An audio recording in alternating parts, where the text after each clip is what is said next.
ग्वालियर शहर प्रदूषण की मार झेल रहा है।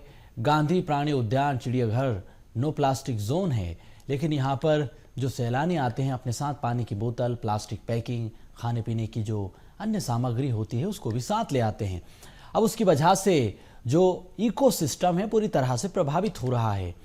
प्रबंधन को इस पर खास कदम उठाने चाहिए। तो प्रबंधन ने एक तरकीब भी निकाली।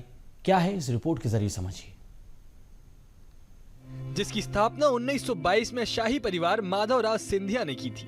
यहाँ आपको जंगल जैसा फील होगा, लेकिन यहाँ कुछ लोगों की वजह से जू की आबो हवा खराब हो गई है। उद्यान में कई दुर्लभ जीव जंतु मौजूद हैं। शेर, तेंदुए, बाघ, हिरण, बंदर, भालू, मगरमच्छ, शुतुरमुर्ग जैसे जानवर मौजूद हैं। ऐसे में अपने साथ प्लास्टिक की बोतल आदि लेकर आने वाले सैलानी कई बार अपनी ओर जानवरों को आकर्षित करने के लिए उनकी तरफ पानी की बोतल बाड़े में फेंक देते हैं। लेकिन इसको लेकर जू प्रबंधन ने एक अलग ही तरकीब निकाली है। अगर सैलानी पानी की बोतल को चिड़ियाघर में ले जाते हैं तो उन्हें 20 रुपए का शुल्क देना होगा। अगर पानी की खाली बोतल चिड़ियाघर प्रबंधन को चिड़ियाघर घूमने के बाद वापस लौटा देते हैं तो उन्हें 20 रुपए वापस कर दिए जाएंगे। तो इस तरह ये जानवरों की सेफ्टी के लिए ठीक है, उनके लिए उनका सोचना ठीक है, उनकी सोच जी।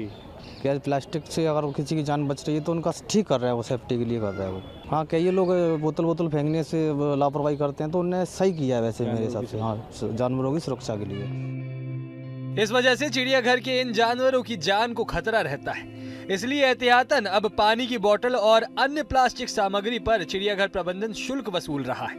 कोशिश यही है कि ग्वालियर के गांधी प्राणी उद्यान को प्लास्टिक मुक्त रखा जा सके। हालांकि चिड़ियाघर में आने वाले सैलानी चिड़ियाघर प्रबंधन की इस पहल की सराहना कर रहे हैं। जी, मैंने 10 रुपये यहाँ जमा कराए हैं और मुझे वापसी में ये बोतल यहाँ जमा करानी है।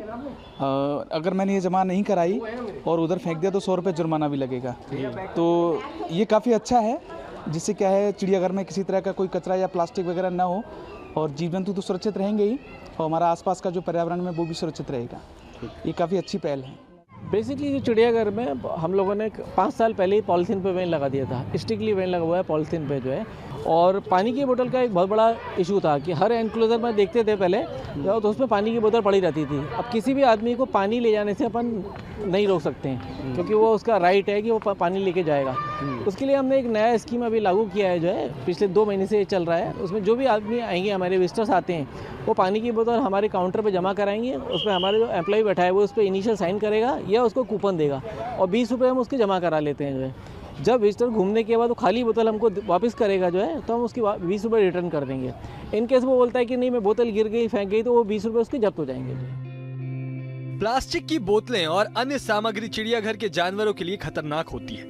कई सैलानी लापरवाही से प्लास्टिक की सामग्री, पानी की बोतल इधर उधर फेंक कर चिड़ियाघर में गंदगी फैलाते हैं। ऐसा करके वो प्राकृतिक सौंदर्य और जानवरों को भी मुसीबत में डालते हैं। इसलिए जुर्माना और शुल्क वसूलने का नियम लागू करके चिड़ियाघर के जानवरों को संरक्षित करने का ये प्रयास बेहद महत्वपूर्ण कदम है। BSTV के लिए ग्वालियर से प्रहलाद सेन की रिपोर्ट।